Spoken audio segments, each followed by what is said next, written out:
vocês. Bom, não era o nosso planejado conteúdo novo à distância, mas a gente vai começar, tá? Não podemos perder tempo. E um dos conteúdos mais interessantes, e para vocês essa novidade, dentro da História da Arte, mais comentados no Enem também, é a arte durante a ditadura militar, tá? Então a gente traz dentro do contexto histórico pós-Guerra Fria, que fez o quê? Polarizou o mundo inteiro, entre esquerdistas e direitistas, vamos dizer assim. Não necessariamente que fosse assim, lógico que não.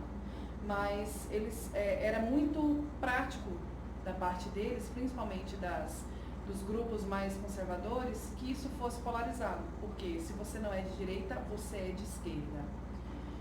O que isso promovia o quê? Um medo muito grande, uma insegurança muito grande, principalmente no Brasil. Então, as grandes movimentações do dia 31 de março de 1964 ocasionaram, então, o golpe de Estado, 1º de abril de 1964. O que significa isso? Quando o exército militar, né, ele toma o poder do país em 1º de abril de 1964. Afasta João Goulart, o então presidente, e entra o primeiro escolhido por eles, tá? Nesse caso, o Castelo Branco. Então, é importante ressaltar que tivemos 5 atos institucionais, tá? Que desses 5 atos institucionais, vale destacar principalmente dentro da arte, o AI-5, tá? Que foi o período mais duro da ditadura, que atingiu diretamente a nossa classe artística, seja no cinema, na música, no teatro e nas artes plásticas também, ok? Bom, a arte nunca morre, a gente pode partir desse princípio, né? Nunca deixa de existir, e a prova disso é o quanto de documentos temos como resultado da ditadura militar. Então, assim, apesar da censura, apesar de serem boicotados o tempo todo, a gente tem um volume muito grande dessa documentação, tá? E a gente tem, assim, por mais que se finja que a arte não existe ou que esses movimentos são muito tímidos, ele está acontecendo, sempre acontece, tá? Esses grupos de resistência surgem, essas produções artísticas, elas continuam acontecendo, tá? E como a arte, fora que, né, a arte ela deflagra o quê? O momento que se vive, que a gente está vivendo. Então, ela se torna um ótimo documento histórico de tudo que está acontecendo, de tudo que acontece no mundo, tá? Então é importante a gente ressaltar sempre isso. Teatro, música, cinema. Bom, o dia que durou 24 anos. O dia que durou 21 anos, vamos colocar assim, o dia do golpe militar foi o que durou 21 anos. Era para ser um dia só. E depois serem convocadas as novas eleições e para poder definir um novo presidente, a ditadura militar ela perdurou por 21 anos no Brasil. Terminando aí, começando em 64, terminando em 85, tá? Surgiu um grupo dentro do teatro carioca chamado Grupo Opinião, de muita importância para a ala de teatro, vamos colocar assim, tá? Esse grupo surgiu dentro da União dos Estudantes, que era um movimento que tinha nesse período, que pelo ato institucional foi tirado todo o poder desse grupo, dessa União dos Estudantes, mas ela permaneceu de forma escondida, vamos colocar assim, ela continuou toda sua movimentação, tá? Então a gente tinha um grupo dentro dessa União dos Estudantes, um grupo que era chamado de CPC, Centro Popular de Cultura, e dentro do CPC tinha um subgrupo também, chamado Opinião, Grupo Opinião, que tinha vários artistas, tá? Que continuavam fazendo essas peças teatrais. Um dos momentos mais marcantes registrados é quando Maria Bethânia canta a música Carcará, dentro desse Grupo Opinião, que lança uma peça teatral, ok? E a primeira formação era com Nara Leão, vindo a ser substituída por Maria Bethânia, logo depois de um tempo, né? Então, vale ressaltar que esse Grupo Opinião era focado em debater opiniões, a censura e a ditadura militar. Ela focava mais nesses temas, ok? Para poder mostrar. E a gente tem, paralelo a isso, temos uma outra peça que surge em 67, de Zé Celso. Zé Celso, muito conhecido pela censura, a maioria de suas obras eram censuradas porque ele batia muito de frente com a ditadura, tá? Ainda bem que temos artistas assim. E a gente, então surge o Rei da Vela, que ele traz em cartaz, ele vem em São Paulo, depois ele passa por Rio de Janeiro e ele consegue entrar em cartaz também em Paris. Quando ele retorna ao Brasil, ele precisa renovar sua autorização no órgão, que aqui no Brasil os militares instauraram o órgão DCPD, Divisão de Censuras e Diversões Públicas. Lá passava tudo, música, teatro, cinema, tudo que pudesse imaginar, e eles definiam o que ia ser censurado ou não, tá?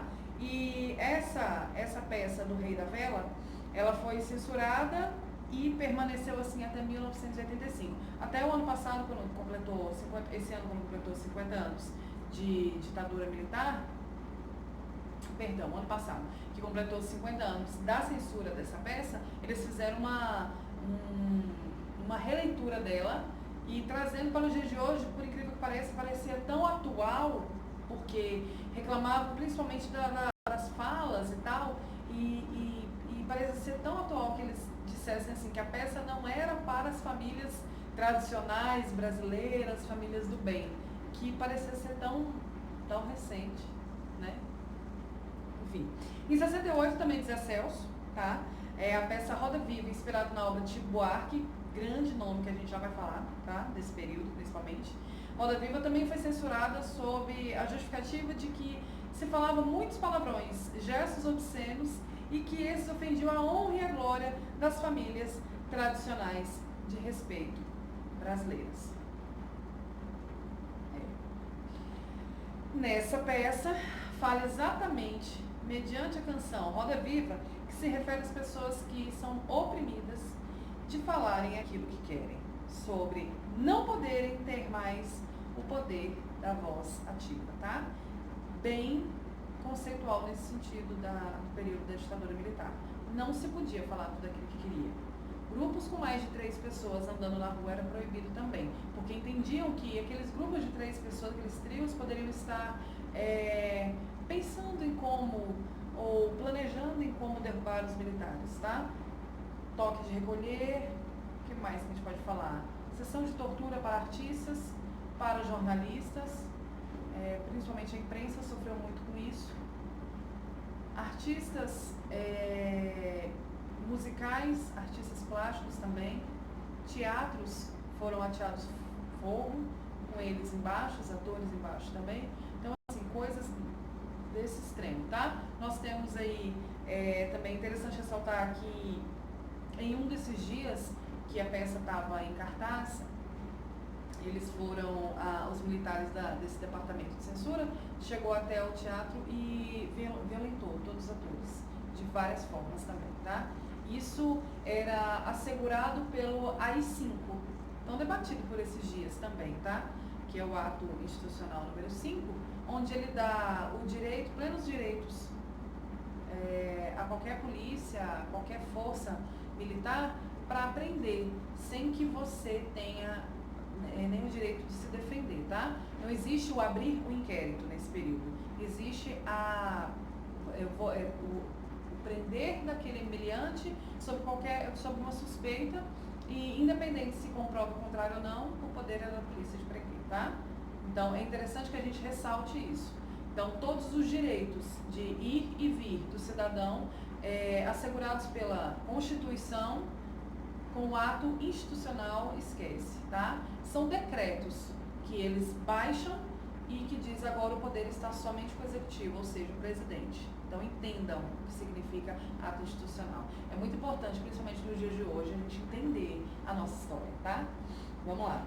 Bom, falando em Chico Buarque, vamos entrar agora no aspecto de música, tá? Que ocupou um espaço de extrema importância nesse período, apesar de também ter que passar pelo DCPD, a música consegue sobressair mais que o teatro, por ter vários canais de acesso, né? Então eram rádios, a própria televisão mesmo divulgava isso, ou as próprias fitas cassetes que eles passavam um para outros, enfim, era muito mais fácil se sobressair do que o próprio teatro, tá? Precisava de um espaço, figurino, enfim. Vamos lá. Destaque para uma música, Apesar de Você. O nome da música chama Apesar de Você, de Chico Buarque também, tá? Que ele se exilou do Brasil nesse período e ficou na Itália. pela repressão que estava vivendo aqui e que estava muito complicado de trabalhar. Mas ele decide voltar para o Brasil, e quando ele volta, ele compõe a música Apesar de Você, e passa pela censura, porque o general não entendeu que aquela música falava sobre ele.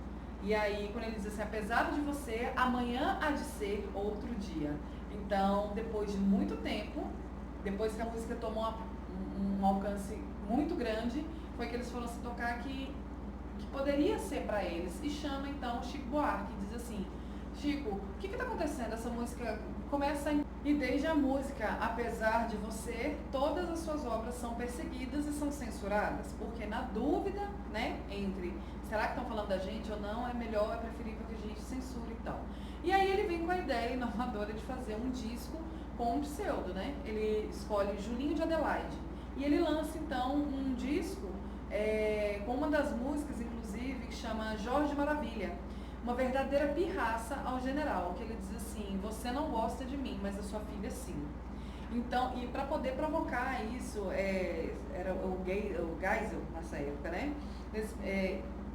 Ele lança essa música e aí os olhos dos generais desse departamento todos se voltam para esse Julinho de Adelaide e ele consegue seguir ali tentando burlar a censura, né?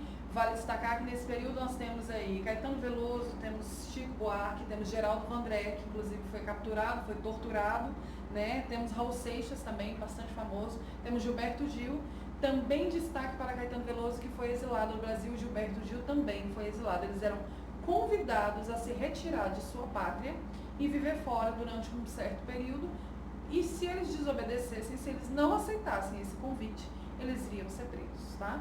Então, esse é um tempo que eles compõem muitas músicas, eles se doem muito, eles sofrem muito por estar longe de sua pátria. E quando eles retornam com um acervo muito rico, que está disponível até hoje, claro, para que a gente possa ter. Eu vou estar mandando algumas coisas para vocês, inclusive, terça-feira nós temos uma videoconferência que eu vou passar a atividade para vocês em relação à música, tá? Mas vamos seguir. No cinema, tá? Na década de 60, surge o cinema novo, que a gente pode dizer assim, que prezava pela valorização da cultura popular, que vale também destacar três obras, na verdade, como Vidas Secas, Os Fuzis e Deus e o Diabo na Terra do Céu. Tá?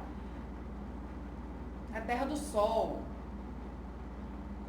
Vale destacar também três obras muito importantes nesse período de cinema, que são Vidas Secas, tá? Os Fuzis e Deus e o Diabo na Terra do Sol, tá? Depois do golpe de 64, temos a obra mais importante lançada em 67, Terra em Transe, ok? Que foi censurado e logo depois foi liberado. Por quê? Porque eles achavam que quem estava assistindo não ia entender as mensagens subliminares. Também é muito importante dizer que o cinema foi a manifestação artística que mais recebeu o apoio do governo militar, no sentido de patrocínio. Por quê? Se apresentava muito tudo que eles queriam, lógico, porque não queriam ser censurados. Então, essa é a explicação para que a gente diz assim, como que o cinema brasileiro avançou? Avançou de 10 anos para cá, porque 10 anos para trás ele era muito ultrapassado, coisas muito fúteis, mas que ele toma as rédeas e volta a trazer a realidade brasileira mesmo, são de 10, no máximo estourado 14 anos para cá. Então é importante que vocês observem o início, né, do cinema brasileiro de agora, desses últimos tempos, quando que ele ressurge, né, com um grande apoio, enfim, consegue se desenvolver, tá? Temos uma defasagem, né, no cinema ainda, e o motivo seria esse, o grande atraso do cinema brasileiro, tá? Bom, eu espero que vocês tenham compreendido um pouquinho do contexto histórico. Essa é só a primeira aula, tá? E a gente vai ter contato essa semana para eu passar atividade para vocês a respeito desse conteúdo. Estou com muita saudade de vocês. Se cuidem, fiquem em casa, tá? Beijo.